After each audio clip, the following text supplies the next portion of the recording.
पावभाजी बनवताय? मग तर ही रेसिपी फक्त तुमच्याचसाठी आहे मंडळी. चला तर पाहूयात आज पावभाजी कशी बनवायची. त्यासाठी एक कुकर घेतलेला आहे. त्यामध्ये 2 मोठे बटाटे चांगले स्वच्छ धुवून घेतलेले आहेत. त्याचे असे तुकडे करून घेतलेले आहेत. त्यानंतर इथे थोडा फ्लॉवर टाकलेला आहे आणि एक गाजर आणि अर्धं बीट तुकडे करून घेतलेले आहेत. सर्व भाज्या स्वच्छ धुवून मगच वापरलेल्या आहेत. त्यानंतर ह्यामध्ये थोडं पाणी ॲड करायचं आणि चवीप्रमाणे मीठ टाकून द्यायचं आहे आणि थोडा मटारही इथे ॲड केलेला आहे. तर ह्या सर्व भाज्या आहेत ना, आता 3 ते 4 शिट्ट्या आपल्याला इथे काढून घ्यायच्या आहेत त्या सर्व भाज्यांच्या आणि मऊसूत अशा ह्या शिजू द्यायच्या आहेत. आता कुकर बंद करून ह्याच्या 3-4 शिट्ट्या मी काढून घेतल्या होत्या आणि कुकर थंड झाल्यानंतर हा कुकर उघडलेला आहे.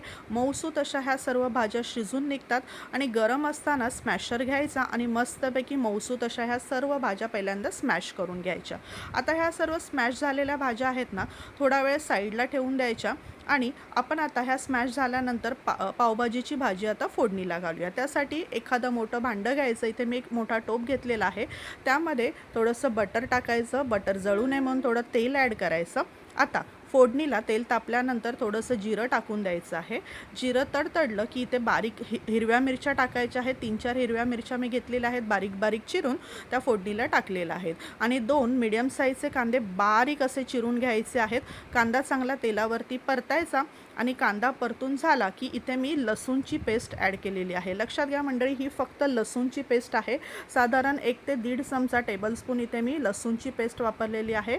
आलं लसूण नाही आहे, फक्त लसूणची पेस्ट टाकलेली आहे. त्यांनी ह्या पावभाजीला स्वाद हा खूप छान असा येतो. आता ही पेस्ट ह्याच्यामध्ये परतली, कांदा चांगला भाजला की इथे एक मोठी शिमला मिरची बारीक अशी चिरून घेतलेली आहे. पावभाजीसाठी सर्व भाज्या होत असतो जेवढ्या बारीक होतील तेवढ्या बारीक बारीक चिरून घ्यायच्या आहेत.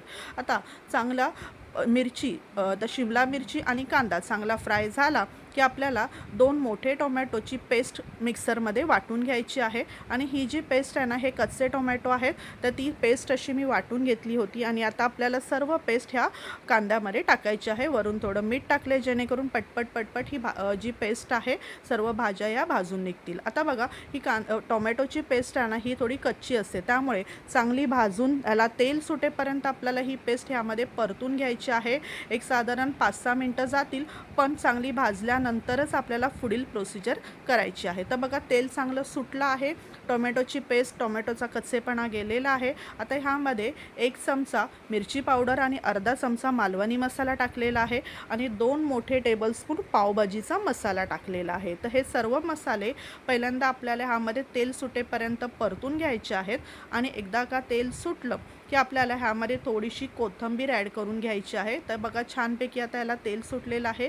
कोथिंबीर इथे मी ॲड करून घेतलेली आहे आणि पुन्हा एकदा छानपैकी हे सर्व परतून घ्यायचं आहे. तर आपला हा जो बेस मसाला आहे ना मंडळी पावभाजीचा, हा मेन मसाला आता आपला रेडी झालेला आहे. त्याच्यामध्ये थोडंसं मसाला खाली लागू नये म्हणून पाणी ॲड केलेलं आहे आणि बघा, हे छानपैकी आता परतून घ्यायचं आहे. आता आपण जे स्मॅश केलेल्या कुकरमधल्या भाज्या होत्या ना, तर त्या भाज्या इथे आपल्याला आता ॲड करून घ्यायच्या आहेत. तर हे सर्व भाज्या आता स्मॅश केलेल्या त्याच्यामध्ये टाकायच्या आणि मस्तपैकी मसाल्यामध्ये परतून घ्यायच्या आहेत. एकदा का मसाल्यामध्ये परतल्या ह्या भाज्या की आपल्याला ह्यामध्ये कन्सिस्टन्सीप्रमाणे पाणी ॲड करून घ्यायचं आहे. तर बघा, भाज्या मस्तपैकी मसाल्यामध्ये आता परतलेल्या आहेत. आता जेवढी आपल्याला पावभाजी पातळ हवी असेल तर त्यानुसार थोडं इथे पाणी टाकून घेतलेलं आहे. तर आता ही मस्तपैकी भाजी परतायची आणि ह्याला जे आहे थोडंसं आता आपल्याला झाकण ठेवून द्यायचं आहे. ह्याच्यावरती पावभाजी मस्तपैकी आता बघा ह्याच्यामध्ये सर्व मसाल्यामध्ये मिक्स केलेली आहे. ह्या स्टेजला तुम्हाला हवं तर तुम्ही थोडंसं मीठही ॲड करू शकता. तर आता ह्याच्यावरती थोडा वेळ झाकण ठेवून देणार आहे आणि ही भाजी मस्तपैकी आता शिजू देणार आहे. तर बघा, छानपैकी असं वरतून थोडासा तेलाचा लेअर सुटला होता. आता ही पावभाजी आपली ऑलमोस्ट रेडी झालेली आहे. ह्याच्यामध्ये थोडीशी वरतून कोथिंबीर टाकलेली आहे.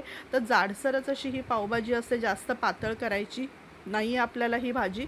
तर मस्तपैकी आता आपण पाव शेकून घेऊया. भाजी तर आपली रेडी झालेली आहे. एका पॅनवरती थोडंसं बटर टाकलेलं आहे, थोडीशी अगदी ह्याच्यामध्ये भाजी ॲड केलेली आहे पावभाजीची आपली जी रेडी झालेली आहे आणि पाव घेऊन मधोमध हे पाव दोन घ्यायचे आणि चिरायचे आणि हे जरासं या बटरमध्ये भाजी अशी परतायची आणि जे पाव आपण घेतलेले आहेत हे त्याच्यावरती शेकून घ्यायचे आहेत.